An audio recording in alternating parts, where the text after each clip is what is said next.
Hi, we're here to talk about today how to use your Cricut mug press. Now, an important thing they didn't tell me, or at least didn't explain well, is to get it to heat up, you must attach it with the convenient little USB port. And attach it on the back here, you'll see a little port.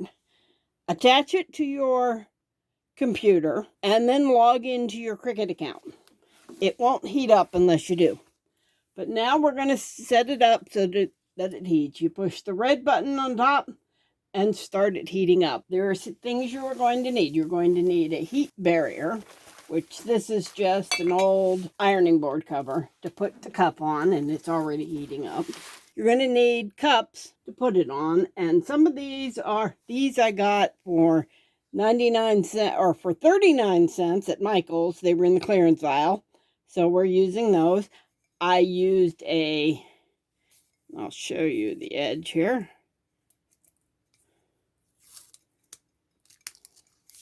This is a picture I printed out of my dog, and I just attached it, making it level onto the cup. This heat tape, immensely useful. Don't lose it, you will need to buy some more.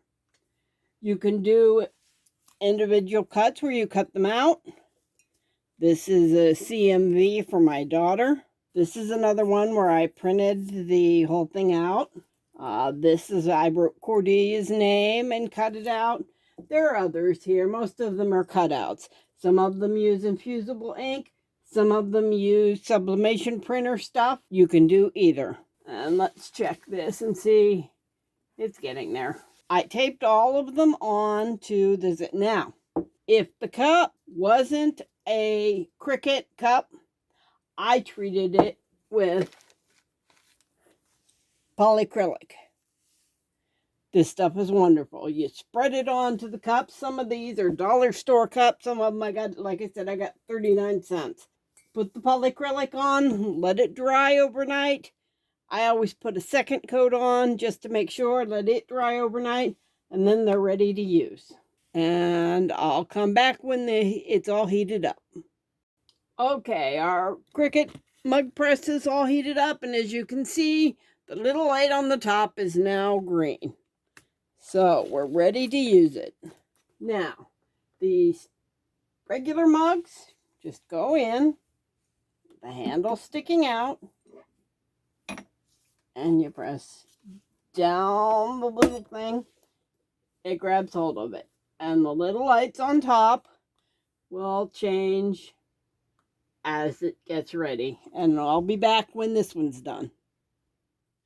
Hi, this has just got one more light here until it's done. So I thought I'd mention a few things about this. First of all, this little inner liner here closes up when you push the little thing down. So it'll grab your cup tight. But like this cup has a curve on the bottom. Try to keep your stuff up above that because it doesn't really press as well on the bottom. And you cannot adjust the temperature on the mug press, which I don't like. But Cricut designed it so that you could only use their products on it, and we got them. We figured out how to use other people's products in it. But it's only good for sublimation. Only good for mugs, and it only works at one temperature. I would not try to use HTV on it, even if you were going to put it on something mug-shaped, because I believe it would be the wrong temperature. We'll try this mug. Like I said, I got most of these mugs at discount places. We'll see that in a minute. And that's the noise it makes when it's done. When it's done, you just pick up the handle. Watch, the mug is hot. Pick it up by the handle and set it down.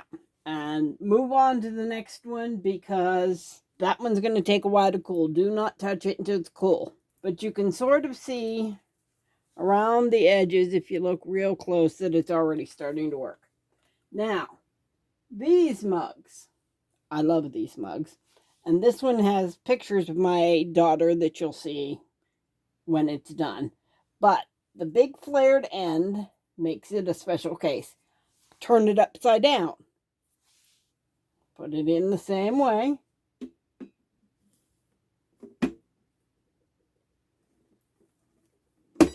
And start it.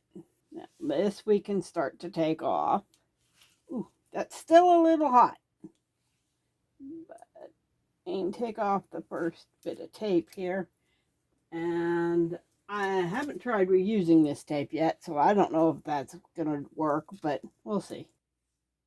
Now, sometimes the paper doesn't want to come off. What you do in that case is you have a little mister bottle of water, and you just mist it.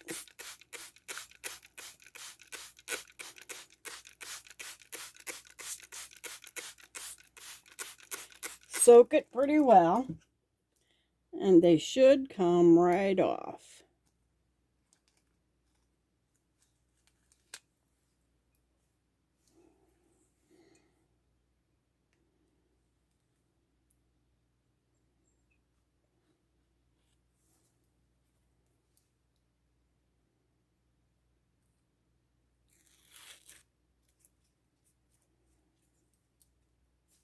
And then soak it again. And take something not too abrasive. This is just a makeup removal sponge. And scrape the rest of the paper off.